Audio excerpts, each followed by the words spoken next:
हिंदू धर्म में अनेक उपनिषद एवं वेदों में एक उपनिषद प्रश्नोपनिषद है। आज हम उसकी व्याख्या करेंगे। प्रश्नोपनिषद महर्षि पिप्पलाद के द्वारा रचित है। महर्षि पिप्पलाद ने आजीवन ब्रह्मचर्य रहते हुए तपस्या की और उन्होंने अपना जीवन पीपल की गोद को खाकर पीपल के नीचे व्यतीत किया। महर्षि पिप्पलाद के 6 शिष्य थे, जिनके नाम थे सुकेशा, सत्यकाम, सौर्यायणी, गार्ग्य, कौशल्य, भार्गव एवं कबंधी। इन 6 ब्रह्म जिज्ञासुओं ने ब्रह्म निरूपण की अभ्यर्थना करने, उसके उपरांत उन्हें हृदयगम करने की पात्रता के लिए आचार्य पिप्पलाद के आदेश पर बहुत वर्षों तक ब्रह्मचर्य पूर्वक तपस्या करके अलग अलग करके महर्षि पिप्पलाद से एक एक प्रश्न किया। पिप्पलाद ऋषि ने भी सविस्तार उत्तरों के सहित इन 6 प्रश्नों का उत्तर दिया। इन्हीं 6 प्रश्नों के उत्तर और 6 प्रश्नों के आधार पर ये उपनिषद बना, जिसका नाम है प्रश्नोपनिषद। इसके प्रथम 3 प्रश्न अपराविधि के थे और शेष 3 प्रश्न पराविद्या संबंधी थे। प्रथम प्रश्न, प्रजापति के रथी और प्राण की ओर उनसे सृष्टि की उत्पत्ति बतलाकर आचार्य ने द्वितीय प्रश्न में प्राण के स्वरूप का विवरण किया है। उन्होंने समझाया है कि यह स्थूल देह जो है, मनुष्य का जो स्थूल देह है, उसमें प्राण प्रकाश के समान है एवं सभी इंद्रियों में श्रेष्ठ है।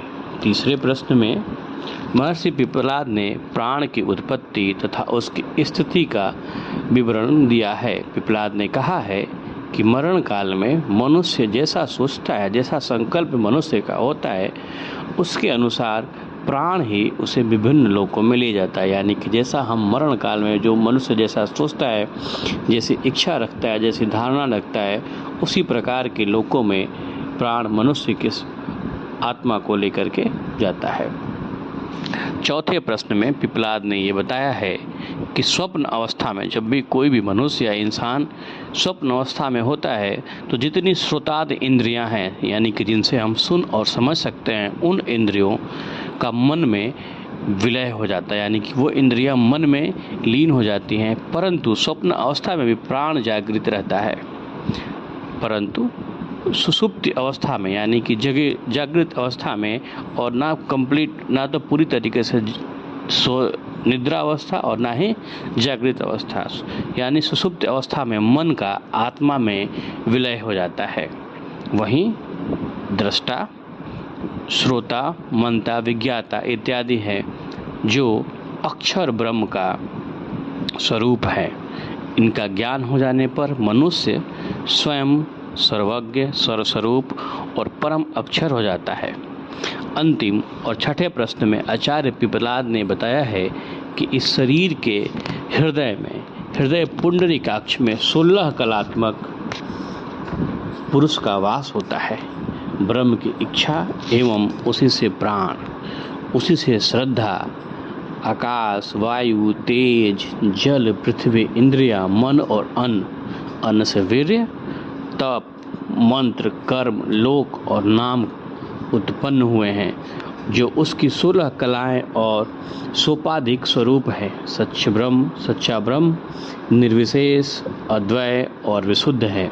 जैसे नदियाँ समुद्र में मिलकर अपने नाम और रूप का विलय कर देती हैं, उसी प्रकार पुरुष भी ब्रह्म के सच्चे स्वरूप को पहचान कर अपने नाम और रूप का इन कलाओं से मुक्त होकर निष्कल तथा अमर हो जाता है। इस निरूपण की व्याख्या में शंकराचार्य ने अपने भाष्य में विनाशवाद, शून्यवाद, नान्य संख्य एवं लोकायतों का यथास्वरूप विखंडन भी किया है।